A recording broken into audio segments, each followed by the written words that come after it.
Hey, this is Chris Franco, and you are listening to Compound Money Quietly, the CMQ Investing Podcast.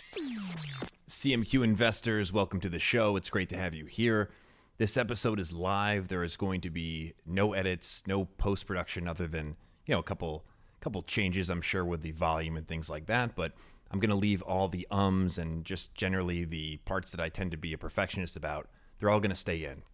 But this episode is about, it's about attention-grabbing stocks and really just the role that something being familiar to us can have and how it can cause us to make big mistakes as investors. Now, as those of you who have been following CMQ investing for a little while now, as you know, something I've wanted to do and I have been doing is collecting the big mistakes that cause investors to just generally lose out on a lot of money long term. And one of the mistakes that pops up in academic study after study is the effect of buying attention-grabbing stocks, or just, if we use a psychology model, familiarity bias. Now, the reason I thought to do this right now and would inspire this right now is we have a CMQ Investing group chat on Signal. We can talk about that later, but one of our very loyal listeners, loyal subscribers, and just a fellow CMQ investor, Dave, I'm just going to call him Dave. Dave had said or had asked me about the QQQ. That's Invesco's. Let me actually pull it up. And this is when I say it's live. You're going to see or hear all the clicking going on. Let me make sure I give you the exact definition. And I, like an idiot, I put the camera kind of in front of the computer screen. So I'm like looking around to try to see what I actually have to say. So the Invesco QQQ fund is associated with QAnon. And basically what they believe is they've picked stocks that JFK has mentioned in speeches. No, I'm just kidding. It has nothing to do with QAnon. But it's, okay, here's what it says. Access some of today's most innovative companies all in one exchange-traded fund, aka an ETF. Invesco QQQ is an exchange-traded fund that tracks the NASDAQ 100 index. The index includes the 100 largest non-financial companies listed on the NASDAQ based on market cap. So about this, my reason for avoiding the QQQ is the expense ratio.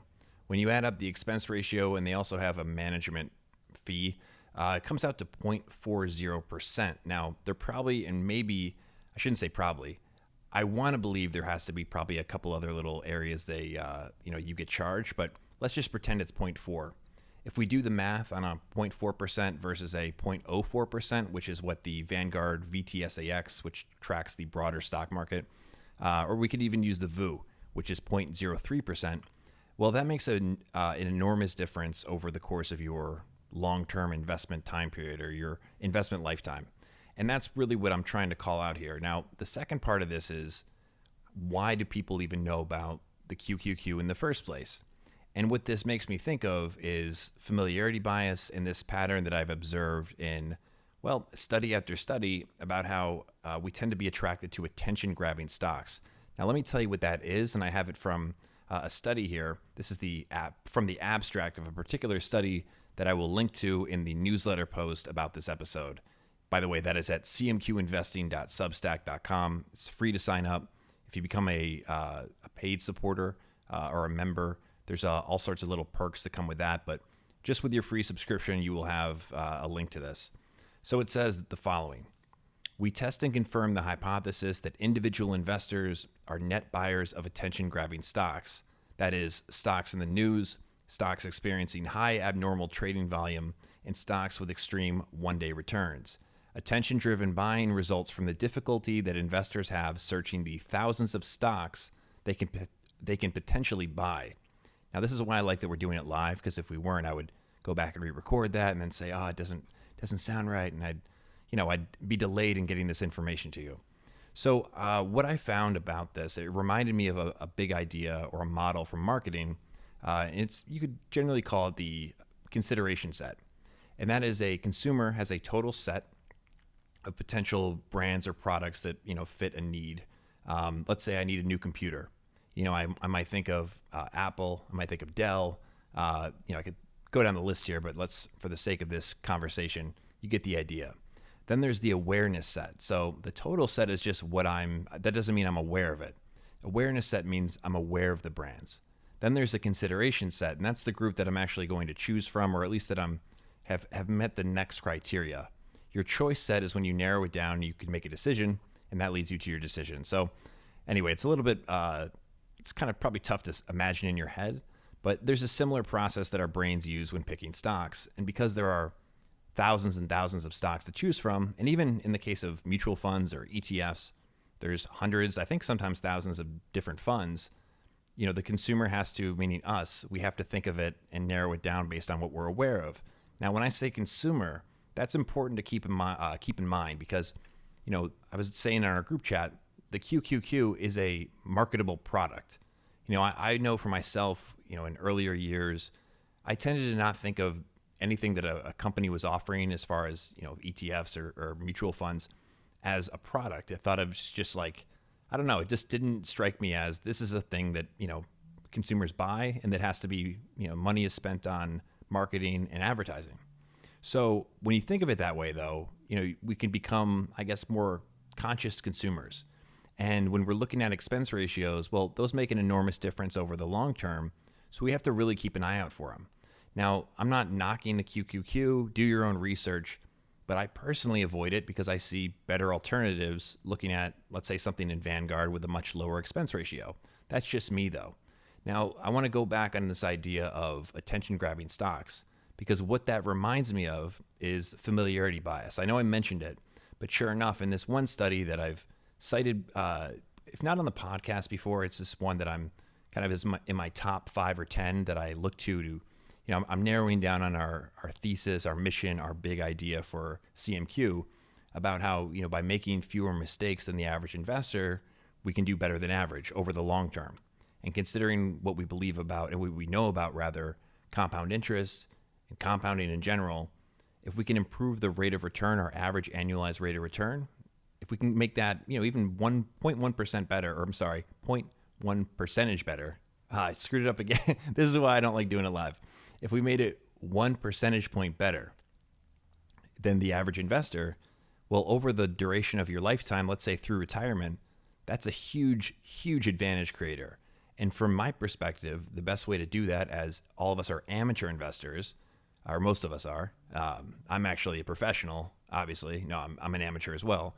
But if we go that route, the best way to do 1 percentage point better is to make just less mistakes. You don't have to, as Charlie Munger says, and this is not a perfect quote, but it's, I don't have to do anything brilliant. I just have to avoid stupidity. I have to avoid doing something really dumb. And it's really simple, but it really works. So something dumb that we tend to be drawn to is, buying or picking stocks or funds because we're familiar with them. So familiarity bias, let's talk about that for a second. Okay, I think I had this pulled up. So this one study, which comes from it was published in the Library of Congress. Let me give you the details. Yeah, it was in the Library of Congress. It's titled Behavioral Patterns and Pitfalls of U.S. Investors. This is a report prepared by the Federal Research Division, Library of Congress, under an interagency agreement with the Securities and Exchange Commission. And it was published in August 2010. The researcher was Seth L. Elan, and the project manager was Melinda K. Goodrich. Okay, so going back to this familiarity piece, and bear with me here as I'm keeping this all the way live. They call them glamour stocks, and I'm talking about this without actually having it pulled up here. This is definitely an experiment. I'm like, this will go perfectly. Not. All right. Let me find this here. This is ridiculous. Oh, this is great. Okay, familiarity bias. Let me read from this report. People prefer to invest in what is familiar, favoring their own country, region, state, and company. Behavioral finance specialists characterize this preference as familiarity bias. In Familiarity Breeds Investment, Gur Huberman, a professor of behavioral finance at Columbia University's Graduate School of Business, finds that in 49 out of 50 states, investors are more likely to hold shares of their local regional Bell operating company than of any other single RBOC. Okay, who gives a damn? No, but we go down a little bit farther here. It says, employers share some of the blame for these patterns, encouraging such behavior, blah, blah, blah, blah, blah. The preference for glamour stocks, and that is high growth, well-known, trendy stocks, is another form of familiarity bias. So I just want to make sure I make that connection. It's not just about, local or, your own company stock. This fits in with these attention grabbing stocks. It's familiarity bias. So then while I was also, trying to answer and research this question, I came across a Wall Street Journal article from 2021, that is this year. It was published or updated, I should say, on March 24th, 2021. And it's titled, Young ETF Buyers Discover the Tech Sector's Old Friend, the QQQ. The mysterious ticker name and branding of the ETF have helped to attract fractional and beginner investors. So could we argue that the QQQ, which is highly marketed, there's a lot of advertising behind it, is that part of the reason that people are attracted to it? Because it's easy to understand, it's a very marketable product, and there's a lot of brand awareness. Let's read what it has to say. And this comes from the Wall Street Journal, and the author is Julia Carpenter. Oh, you might hear some of my dogs are running around. Everything old is new again in the markets, even popular exchange-traded funds. Take QQQ.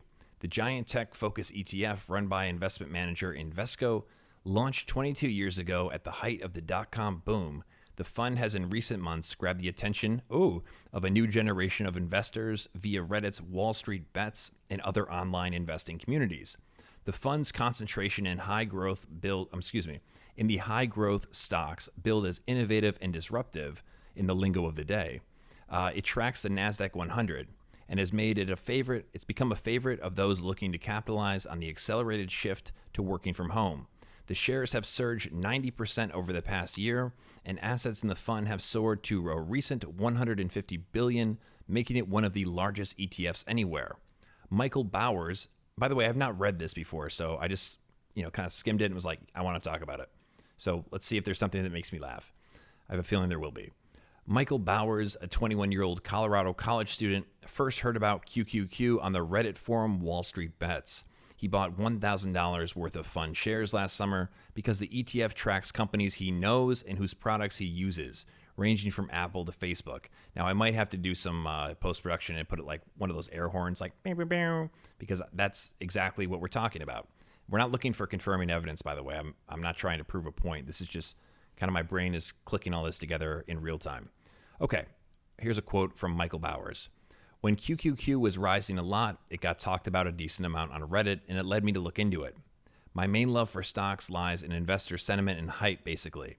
I'm invested in reading and seeing what people are talking about, what people are wearing and using, and what will succeed in the future. Okay, warning, that is a horrible idea when things are not just going up like they are for reasons that we won't get into right now, but yeah, that's a bad idea. And that's a mistake I made, as recently as probably 6 years ago.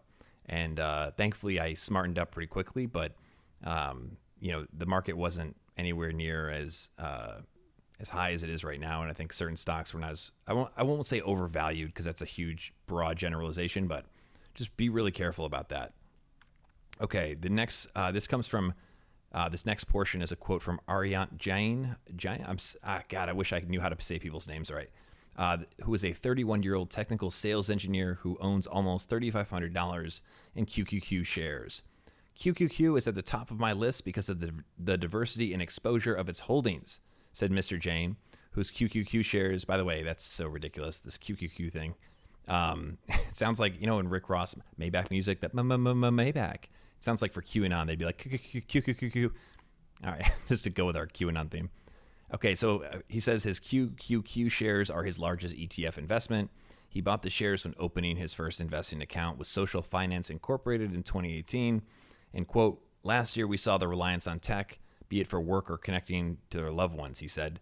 His interest illustrates how the QQQ has come to embody one of the signature trends of the current market movement. Young investors' embrace of tech investing through online trading, whose falling costs have given rise to tools that didn't exist before. Some of the investors sock away, say, $100 a month for investing purposes, a sum that before the collapse of trading commissions and the rise of fractional share purchases would have put some casual QQQ investments, which has a recent share price of $319, that is, would have put it off limits. Now, SoFi estimates that about 1/4 of its clients' fractional buys are ETFs, with QQQ being one of its most popular. Okay. On Reddit groups like Investing in Stocks, new investors often post asking how much to invest in QQQ, or the Qs as some call it, with others in the comments offering advice and discussing the fund's past performance. The surge in interest among Reddit users and Robinhood traders has presented an opportunity to Invesco, an Atlanta-based investment manager. Invesco has stepped up, here we go, marketing spending to bid in a bid to cash in on QQQ's moment, sponsoring, for instance, a March Madness-themed QQQ Hoops game that gives you the opportunity to shoot hoops, showing off the potential performance of investments. Get this. Marketing spend for QQQ was $66.8 million in 2020, compared with $19.6 million for State Street's SPDR S&P 500 ETF Trust, which, by the way, that is the original ETF that tracked the S&P 500. I believe it was 1993 or 1994 when that actually came out. Okay, next quote. This is an investor who likes the product because of access to innovation. So I can't even read any more of this because this is all just terrible. Not knocking Invesco or anything else, but this is something that I've become much more aware of thanks to John Bogle. I'd say primarily John Bogle because, well, these are marketable products. ETFs, they're great, but the original ETFs were all about passive indexing, broad diversified exposure. QQQ is tracking 100 companies in the top 100 largest companies on the NASDAQ, excluding finance or financial companies. I wouldn't necessarily call that diversified exposure if you compare it to something like, the S&P 500 ETF or, the entire market index fund like the VTSAX. Now, the reason I bring this up is because, or another reason is when you look at past performance, like I think they said 90%, and this was published, I think, in March, that 90% return, that's going to attract a lot more dollars. But the problem is, and it's a mistake that's old as the stock market, where investors are using the past performance to extrapolate what will happen in the future, and ultimately, they're buying into something based on a situation that doesn't exist anymore. Like the likelihood of seeing those same returns is well, it's probably not that likely. I think that's the best way to put it. So again, you look at what I said about the awareness and creating like a marketing campaign and spending advertising dollars around these funds. That's what's happening. And what happens with that is that increases the cost, I think you could say operational costs or even the overhead for the fund. And those, that makes it justifies the increase in the expense ratio. Now, some of the Vanguard stuff, like we'll use the VOO again as an example, you don't see commercials for that. And as a result, you have I shouldn't say as a result, but one of the reasons that the expense ratio is so low is because it's very affordable for Vanguard to run and they pass on the savings to the customer. That's awesome. And as I said, and we'll say it many more times, the difference of that, the difference of a 0.03% expense ratio and a 0.40% expense ratio, even if they're the exact same fund, or even if they're trading or looking at the exact same, tracking the same index, well, that makes a huge difference. Let me use my little compound interest calculator here, and let's see what it would be. I'm going to pull this up right now. And again, I hope you guys don't mind me fuddling a little bit. I'm doing this, without any delay. There's no script. This is just coming from the heart and soul. So let's imagine an investor has $100,000 every year. They add $10,000. They're going to let it grow for, let's say till 72 in their 30s. So let's say it's 40 years. The interest rate, let's be really modest here, or relatively modest. Let's say it's 6%. You could say that's not modest. People would say that's too modest. We're going to go with 6%. So 6 minus 0.40 is what? 5.40. So 5.4. 5.6. So 5.6. That would be the interest rate if we take out that expense ratio. So our future value is $2 million. Let me say. It's about 2.4 million is the total value in the future. If we take out the initial $100,000, you're looking at about 2.3 million, unrealized gain. Now, if we do the expense ratio, let me write that down in case I forget, or I just want to be triple check it. So after everything, 2.3 million rounded off. After we take out the initial $100,000, I didn't take out the 10K edition because I don't want to waste your time. Okay, now let's look at what it would be if the expense ratio was 0.03%. So we take that 6 and we go so it'd be 5.97 is the interest rate. Make sure I got that right. Okay, that comes out to 2.6. Take 100K out of that, that's 2.5. So you got a difference of about 200 grand over that period of time. Now, that's over a 40-year period, adding 10K at a time. If we were doing, let's say, maybe a bigger starting amount or contributing more, you name it, it's going to keep compounding. So, over 50 years, what would that be? Okay, so 4.862. Now let's go back to the other scenario, which is 5.4? Yeah. Excuse me, 5.6. I did it again. So we're going from 4.862 to 4.211. So, that adds up. Do the math. That money is, just going to basically, costs that you're incurring. Those are paying for the marketing budget and other things. Okay. I feel like I'm moving fast, but it's good. Last thing here, I saw something earlier today about meme stocks, and it makes me think of this because everyone's saying, or not everyone, it's not like Trump, you look at what's happening, everybody's talking about it, but you didn't know I could do that.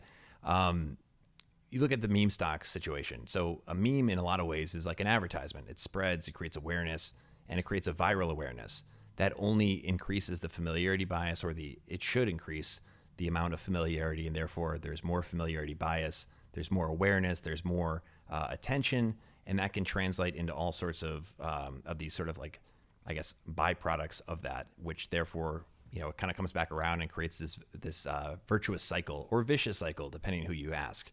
So it's funny how we think about familiarity bias, attention-grabbing stocks, and the role that memes play in creating attention and familiarity.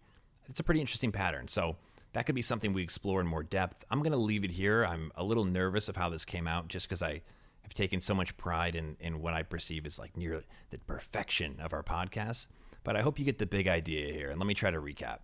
It's a bad idea for us as investors, amateur investors, individual investors, retail investors. It's not a good idea to try to pick individual stocks. Passive indexing is, by most studies would say the best approach for the long term. Now, there are other variations of ETFs that are very marketable because they talk about innovation and disruption, and that reminds me of Cathie Wood's various thematic ETFs.